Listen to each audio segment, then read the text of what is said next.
ક્ષત્રિય સમાજને અનુમોદન આપેલું છે ત્યારે હું તૃપ્તિબા રાવલને વિનંતી કરીશ કે અમારી માતાઓ યા દેવી સર્વભૂતેષુ શક્તિ રૂપેણ સંસ્થિતા નમસ્તસ્ય નમસ્તસ્ય નમસ્તસ્ય નમો નમઃ આ શક્તિઓ વિશે થોડીક વાતો કરશે કે જેણે આ અસ્મિતા સંમેલનને 4 ચાંદ લગાવી દીધા છે.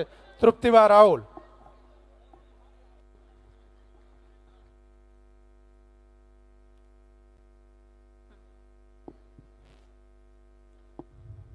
જય ભવાની, જય માતાજી. સૌથી પહેલા તો એક દીકરી તરીકે આ જે સભા છે મારી સામે એના ઓવારણા લઉં છું અને માં ભગવતીને એવી પ્રાર્થના કરું કે આપણો જે આ સંપ છે, મારો સમાજ જે અહીંયા એકઠો થયો છે એને કોઈની નજર ન લાગે.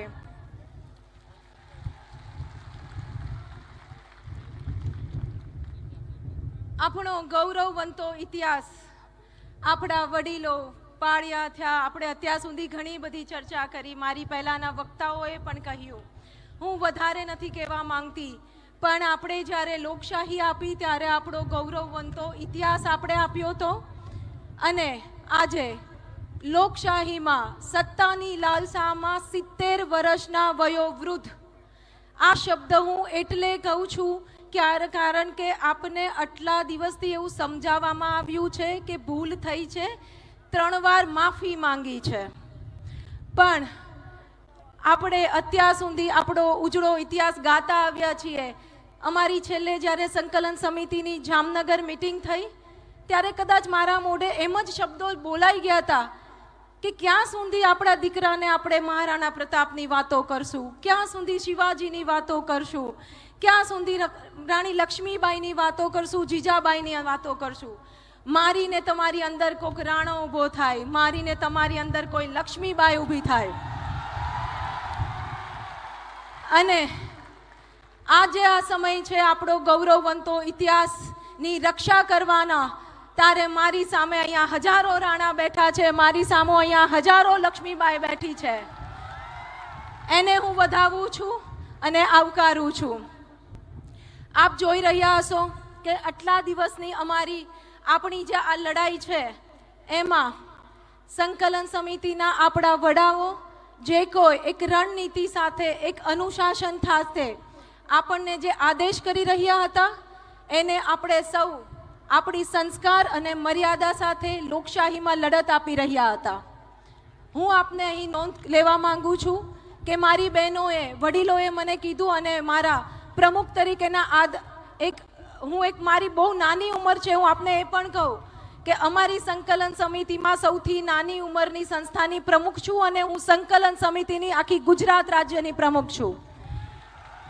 તો આ વિશ્વાસ મારા પર માતાઓ બહેનોએ જે મૂક્યો છે, વડીલોએ મૂક્યું છે, તો આ એક આદેશને સ્વીકારીને દરેક સંસ્થા, તાલુકા, જિલ્લાની સંસ્થાના પ્રમુખ મહિલાઓએ લોકશાહી ઢબે આવેદન આપ્યા, રેલી કરી. આપે જોયું હશે કે મોદી સાહેબને પત્ર વ્યવહાર કરવો એ દરેક જગ્યાએ એક અનુશાસન સાથે, મર્યાદા સાથે, ક્યાંય પણ કાયદાનું ઉલ્લંઘન નથી કર્યું. તો હું આપના માધ્યમથી અહીંયા તંત્રને પણ કહેવા જાઉં છું કે 2 દિવસ પહેલાંનું મેં જામનગરનું ચિત્ર જે જોયું ત્યારે મારું 2 મિનિટ માટે મને એટલું એમ થઈ ગયું કે આ હાલત હોય. તમે એ તો વિચાર કરો કે જે સંસ્કારથી, મર્યાદાથી, જે રાજપૂતાણીઓ લોકશાહી ઢબે જે લડત આપી રહી છે, અને હું તો નેતાઓને પણ કહું અને દરેક નેતાને, ખાલી રૂપાલા સાહેબને નહીં, કે તમારા સારા કાર્યને જો જનતા વાહ કરતી હોય ને તો તમારી એક ભૂલને હાઈની પણ તૈયારી રાખવી જોઈએ. તો આ લોકશાહીમાં જ્યારે બહેનો વિરોધમાં ગયા ત્યારે એમની સાથે એક ગેરવર્તણૂક કરવામાં આવી અને એ હું આપના માધ્યમથી વખોડી કાઢું છું અને કહું છું કે આજ પછી મારી ક્ષત્રિયાણીના એક બહેનનો છેડો પણ જો પર પુરુષે અડ્યો તો મારો અહીંયા દરેક રાણો બેઠો છે, પછી તમે એને નહીં રોકી શકો. બીજું, મને એ સવાલ પણ ઊભો થાય, આપ માનો કે આપણો તો આટલો ગૌરવવંતો ઇતિહાસ છે, ગ્રંથો લખાયા છે, ગાવાય છે, ડાયરાના કલાકારોએ સતત ગાયા છે. બીજી એક રિક્વેસ્ટ પણ આપ સૌને કહું છું, ભલે કડક શબ્દો લાગે, ખરાબ શબ્દો લાગે, આપના અંગત સ્વભાવ, પરિવારના સંબંધો હશે, પણ હવે ક્યાં પૈસો ઉડાડવો અને ક્યાં નહીં તમને ખબર હોવી જોઈએ. આપણે આપણા ઇતિહાસને સાથે લઈને ચાલ્યા છે. મને બીજો પ્રશ્ન એ પણ 18 વર્ષની સ્ત્રીનો પણ થાય, કારણ કે હું એક સામાજિક કાર્યકર છું. આપણે તો આટલું લડ્યા, આટલો મીડિયાનો સપોર્ટ, આપણે નથી સેન્ટ્રલ સુધી પહોંચતા, મવડી મંડળ સુધી પહોંચતા એવું નથી, છતાં પણ આપણો અવાજ જો એમને ધ્યાનમાં ન આવતો તો આપ વિચાર તો કરો કે એક વ્યક્તિગત કોઈના અત્યાચારની જ્યારે ભોગ ગુજરાતની દીકરી બનતી હશે ત્યારે કોણ એને સાંભળતું હશે? આ વસ્તુ પર આપણે વિચાર કરીને મારીને તમારી ફરજ છે. આપણે જ્યારે રાજ કરતા ત્યારે બધાયના ન્યાય માટે લડતા. આજે ભલે રાજની તાકાત નથી, પણ ન્યાય માટે તો લડવાનો આપણો અબાધિત અધિકાર છે. એટલે વ્યક્તિગત પણ આવી કોઈ પણ સ્ત્રીઓ ભોગ બને ને ત્યારે અહીંયા બેઠેલા દરેક મારા ભાઈઓ પાસેથી પ્રોમિસ લઉં છું કે પાછી પાની ન કરતા.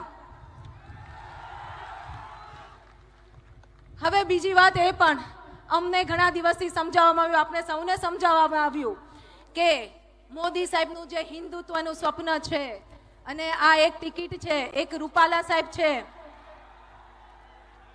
એમને આપણે માફ કરી દેવાના છે.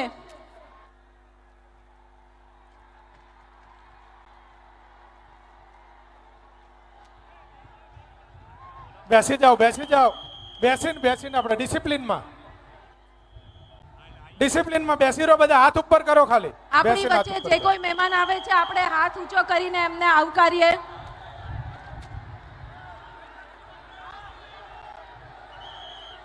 મહેરબાની કરીને વ્યવસ્થા જળવાય. પ્લીઝ આપ આપની જગ્યા લ્યો. આપણે અનુશાસનથી ચાલીએ. આપણા મહેમાનને આપણે આવકારીએ છીએ. આપની જગ્યાએ બેસી હાથ ઊંચો કરીને આપણે આવીએ. મારી રિક્વેસ્ટ છે.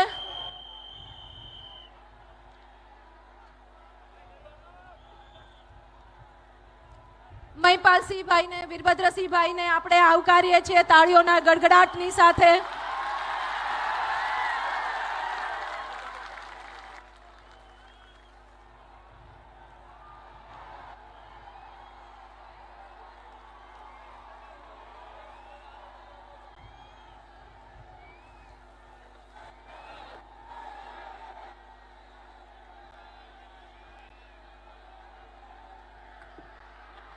હલો ભાઈ, બધાને નમ્ર વિનંતી, આપણે મહિપાલસિંહ મકરાણા સાહેબને વેલકમ કરી છે. પ્લીઝ બધા બેસી જાઓ. પ્લીઝ ભાઈ શાંતિ રાખો. આપણે વેલકમ કરી છે. બધા પ્લીઝ હવે બેસી જાઓ તમારી જગ્યાએ. બધા આપણી જગ્યાએ બેસી જાઓ પ્લીઝ. ભાઈ સ્ટેજ પાસે બહુ ના આવો માણસો. ખાલી મકવાણા મહિપાલસિંહભાઈ અને વીરભદ્રસિંહ બેદરો, બાકીના બધા પ્લીઝ બેસી જાઓ. પ્લીઝ બેસી જાઓ, સહકાર આપો, અવ્યવસ્થા ન કરો. પ્લીઝ બેસી જાઓ. આપણો જે પ્રોગ્રામ છે આપણા સમય મર્યાદામાં તો આપણે પૂરો કરવાનો છે. આપણા હજી ઘણા વક્તાઓ છે. પ્લીઝ ભાઈ સ્ટેજ પાસે, ભાઈ તમે બાકીના સ્ટેજ ઉપર નતા. Please welcome. આપણે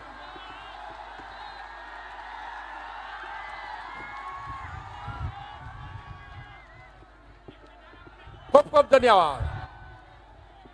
ભારત માતા કે છાત્ર ધર્મ. પ્લીઝ બેસી જાઓ. હવે હા, મહિપાલસિંહ મકરાણા કરણીસેના રાષ્ટ્રીય અધ્યક્ષ છે, એમનું આપણે વેલકમ કરી છે. અને વીરભદ્રસિંહજી છે, બંનેનું વેલકમ છે. બધા પ્લીઝ શાંતિ રાખો. હવે આપણે આગળનો કાર્યક્રમ મને સુખદેવ સિંહ સ્પીચ ચાલુ છે. આપણે વચ્ચેથી કઈ ડિસ્ટર્બન્સ નહીં કરીએ. મહેરબાની કરીને બધા નીચે બેસી જાઓ. ભવાની, जय भवानी.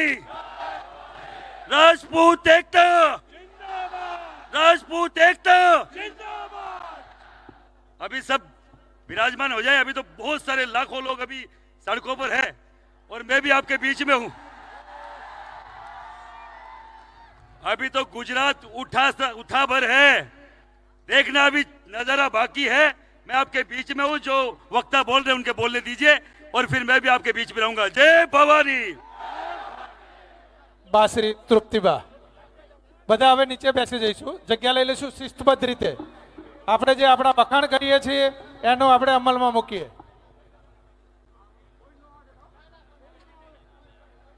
તૃપ્તિબા રાહુલ. જી,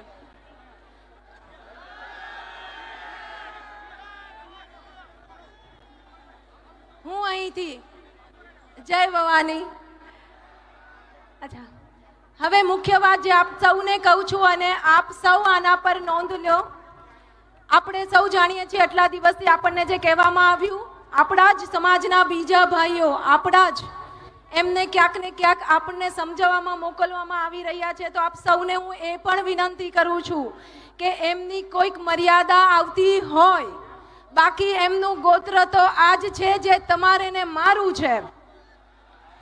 એટલે લોહી તો એમનું પણ મુકળતું હોય, પણ આપણે એના હોદ્દાનું એમની મર્યાદા હલો. જાળવશું. ભાઈ અહીંયા મીડિયા સિવાય બીજા જે સ્ટેજની આગળ પ્લીઝ જરા જતા રહેજો પ્લીઝ. મીડિયા સિવાય સ્ટેજ વાળા જે બાજુમાં છે ને પ્લીઝ નમ્ર વિનંતી કે ભાઈ સહકાર આપો પ્લીઝ.